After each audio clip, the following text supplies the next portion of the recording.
Okay, so Shannon, you are a full-time businesswoman, wife, and mother of 2 young children, but one thing I always notice about you is your energy level is always very high. And I'm very impressed by that. So what is your tip for keeping your energy level so high in a healthy way, and what tips would you give our viewers for the new year? Okay, well, one of the things I would tell you is keeping on schedule works for me on every level. First thing in the morning to come in and be able to be on a healthy regimen of working out. Having it in my schedule 3 days a week is a huge help by my lovely assistant, Amy. And having at least an hour a day to myself really gets me self-motivated. That me time, absolutely. And so do you think that it has been good for you to kind of check your work at the door when you go home every night, or do you make time to balance those two? Great question. Checking your work at home at the front door is the best way. It's kind of like leaving your food at the kitchen table versus walking in the living room with it. Right. You develop poor habits that way. So leaving it at the front door is best. Of course, socially, you want to be with your spouse as well as with your children. And there's plenty of time to do your work when you're in the office. Absolutely. Well, you're an inspiration and a ball of energy, and hopefully we can all learn from these tips. So thank you so much, and Happy New Year. Happy New Year, and I wish everybody happy and healthy. Yes.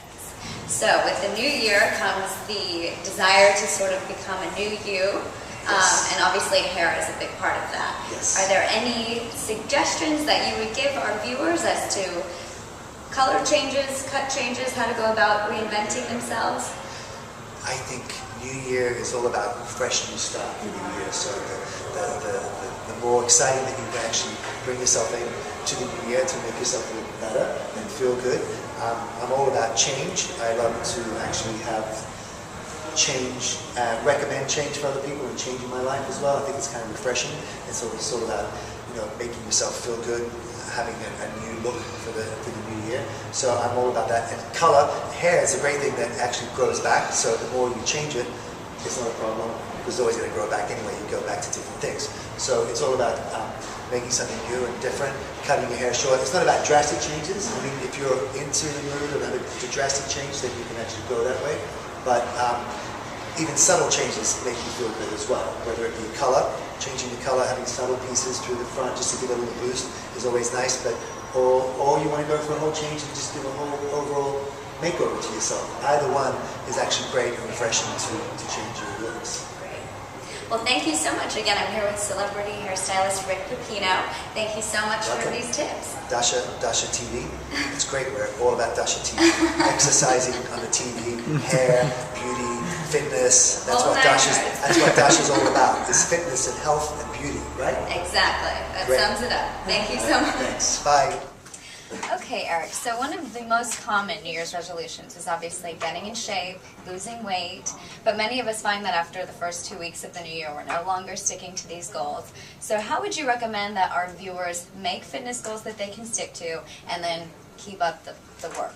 That's a great question, and I think the easiest thing to do is start with an attainable goal. Something like eating healthy 1 day out of the week, so you can slowly progress and increase that to 5 days out of the week, and have the other 2 days to manage with a few snacks, whether that's pizza, cake, go for it. But at the very least, if you can reach that goal, and this is an easy enough goal to set, you're more likely to stay on track and continue throughout the new year. Okay, so you're saying start small and don't set goals that are too hard to reach. Well, I would say make them realistic. So, for instance, and we'll start with some very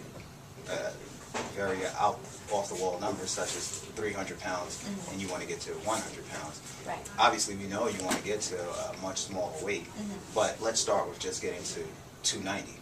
Right. Okay. Work on that. That's something that's definitely attainable within 1 month. Yeah. And then from there, you can start to really increase things, which is physical activity. Definitely, already on a great diet will make for inches lost on a weekly basis. So the other part of that is tracking your data as well. Tracking. I was about to ask you, so journaling is pretty important with sticking to these goals?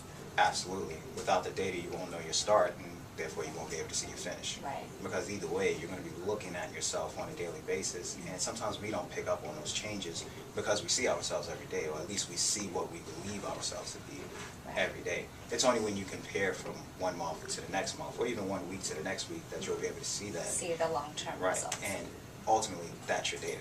Got it. All right. Well, thank you so much, Eric. Happy Absolutely. New Year. Same to you. Happy New Year.